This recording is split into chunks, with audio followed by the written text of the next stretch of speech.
দরজা খোলো, দরজা খোলো।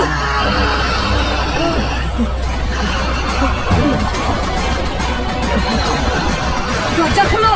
না, না, না, না, না, না, আমি কিছু করিনি, আমি কিছু করিনি, আমাকে যেতে দাও।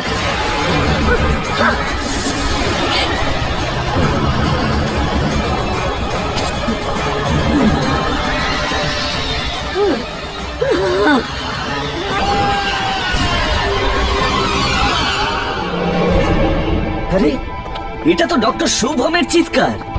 আর এটা মর্গ থেকে আসছে।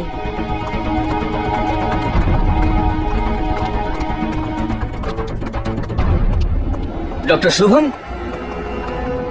কোথায় তুমি? ডক্টর শুভম, ডক্টর, অবাক কাণ্ড, চিৎকারটা তো এখান থেকেই আসছিল।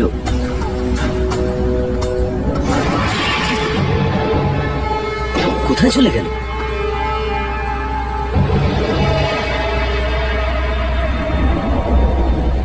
দর্শন, রক্ত।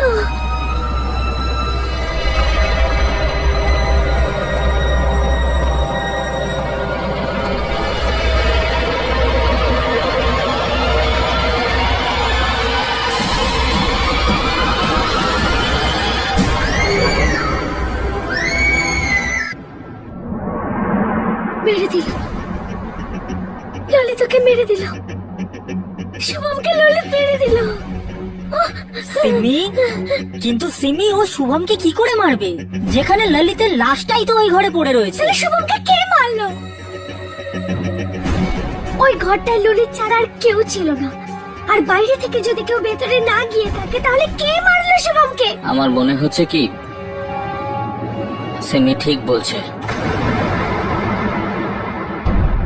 হতে পারে ললিতের মৃত্যুর পেছনে শুভমেরই হাত আছে। কিন্তু কাকু, শুভম এরকম কেন করবে? এটা তো ললিতের আত্মাই বলতে পারবে। আত্মা? দেখুন কাকু, এই আত্মা টাত্মা বলে কোনো জিনিস নেই, আর আমি এইসব বেকার জিনিসে বিশ্বাস করি না। দেখো বাবা, সব জিনিসকে বৈজ্ঞানিক দৃষ্টিভঙ্গি থেকে দেখা ঠিক নয়। আজও তো এমন অনেক ঘটনা হয় যার ব্যাখ্যা বিজ্ঞানের কাছেও নেই। কাকু, কাকু, আমি এমন একজন মহিলাকে জানি যিনি আত্মাদের সাথে কথা বলতে পারেন। উনি নিশ্চয়ই আমাদের সাহায্য করবেন, তাই না? হ্যাঁ চলো আমরা ওনার কাছে যাই, হয়তো উনি ললিতের আত্মার সাথে কথা বলাতে পারেন। আরে কি এসব কি বলছেন আপনারা? এসব বুজরুকি ছাড়া আর কিচ্ছু নয়।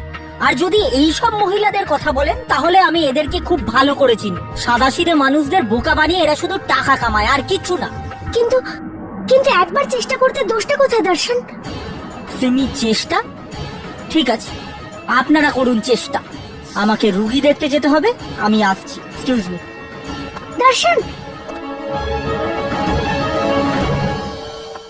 হ্যালো। হ্যালো। হ্যাঁ জয়ন্ত। হ্যাঁ দর্শন, কেমন আছিস?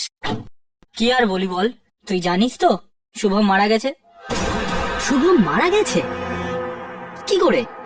জানি না রে, কিন্তু ওর মনে হচ্ছিল ললিত বেঁচে উঠেছে। ললিত, ললিত বেঁচে উঠেছে? আর এখন তো সিমিরও মনে হচ্ছে যে ললিত বেঁচে উঠেছে। কিন্তু মরা মানুষ বেঁচে উঠবে কি করে? চল পরে কথা বলছি, বাই।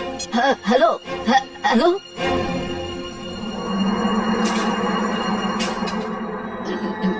ললিত বেঁচে উঠেছে?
এখানে তো কেউ নেই।